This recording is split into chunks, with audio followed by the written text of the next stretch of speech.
So far we've seen direct proofs, proved by cases, and proved by contrapositions. So let's look at one more type of proofs, which is actually a variant in some form of the proof by contraposition. So if we want to prove g of x implies h of x, we could prove not h of x implies not g of x. If we just want to prove f of x, it's the same as saying true implies f of x, and its contrapositive is not f of x implies false. And this is a proof by contradiction. We assume the opposite of what we want, and we derive something crazy. And the classic example of this kind of proof is a proof that square root of 2 is not a rational number. So what is a square root of 2? So let's take a square such that the side of the square is equal to 1 meter, 1 foot, whatever, 1 of some unit.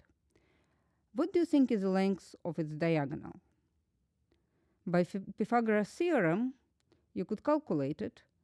So here you are looking at triangles, where two sides of the triangles are the sides of the square, and the third side of the triangle is the diagonal, and that's the right triangle. We could use Pythagoras' theorem to get that the square of the diagonal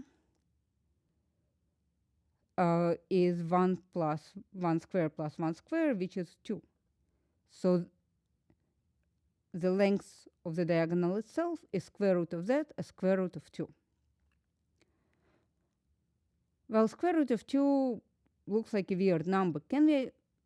If you cannot write it as an integer, it doesn't seem to be an integer, it's less than 2 and it's more than 1, can we at least write it as a ratio of two integers? Pythagoras and others tried, but not entirely successfully. So before we talk about it,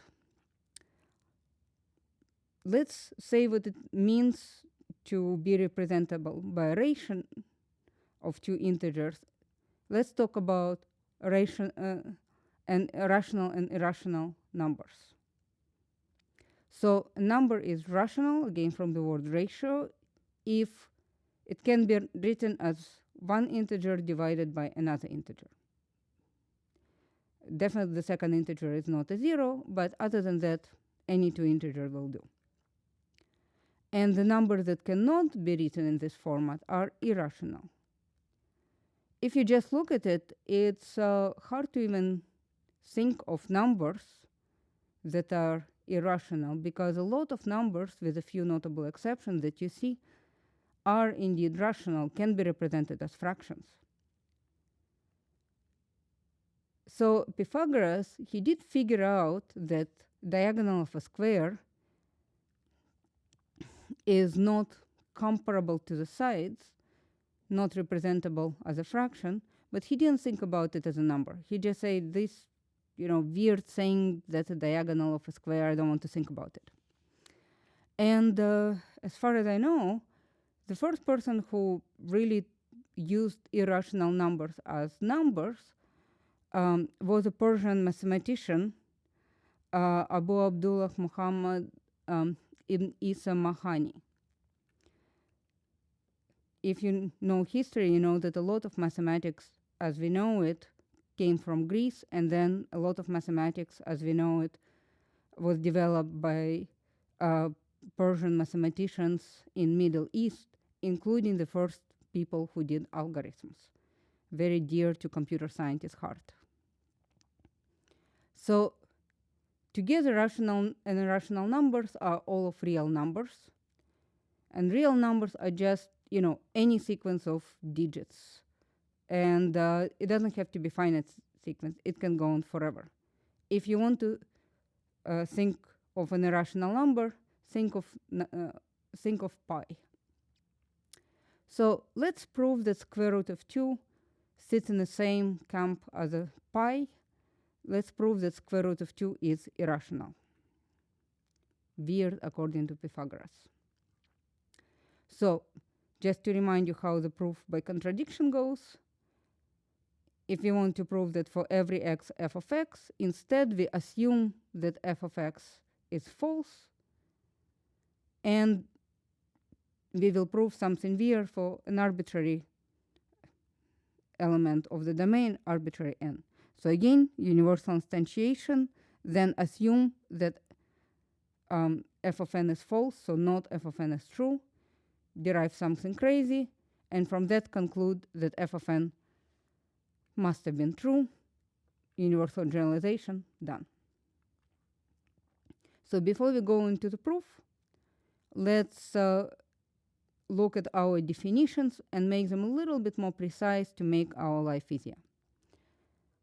So before we say that a real number is rational, if it can be represented as one integer divided by another integer. But let's put a stronger looking, even though not really stronger, definition. If we have a number such as 1/3, we could also write it as 2/6, or we could write it as 3/9. But really, 1/3 is a better way of writing it because we are not putting extra factors on top and at the bottom. So every number can be written in such a form that there is no common factor between its numerator and denominator. We could write it as number is representable by m over n, where additionally m and n have no common dividers other than 1. Again, think about taking a fraction and eliminating all the common factors until you get to the smallest number on top and bottom, the cleanest representation. By the way, you've probably seen it, but if n and m have no common factors other than 1, we call them relatively prime. So number is prime if it only has factors 1 and itself, and two numbers are relatively prime, which are kind of prime with respect to each other. They don't share any factors except for 1. And again, if a real number is not rational, it's irrational. So here are our definitions and our theorem.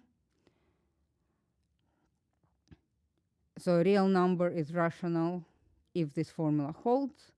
And here I put also definition of the greatest common divisor, just in case, in logic notation. So now we could go on and prove our theorem that square root of 2 is not a rational number. It cannot be written as a fraction m over n, where m and n are relatively prime integers.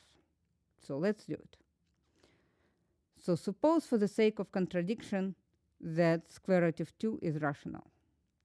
By the way, notice we are not doing any universal instantiations here. There is no universal quantifier. We are talking about something very specific, a square root of 2.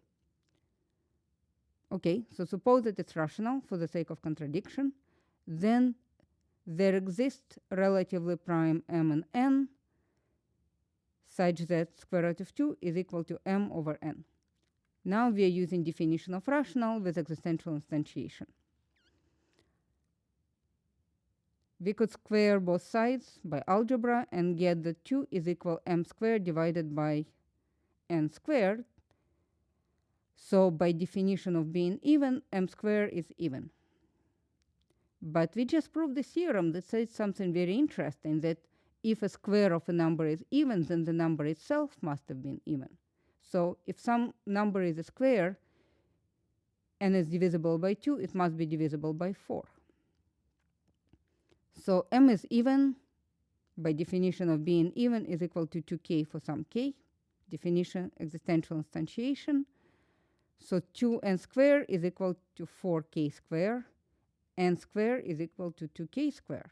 But wait a moment, now we're going through a similar argument again, but for n. N squared is even, which means n is even. And now is where we get the contradiction. remember that our assumption that extra little things that we added to make our life easier, and here's where it's making our life easier, was that m and n are relatively prime. There is nothing that divides both m and n except for 1.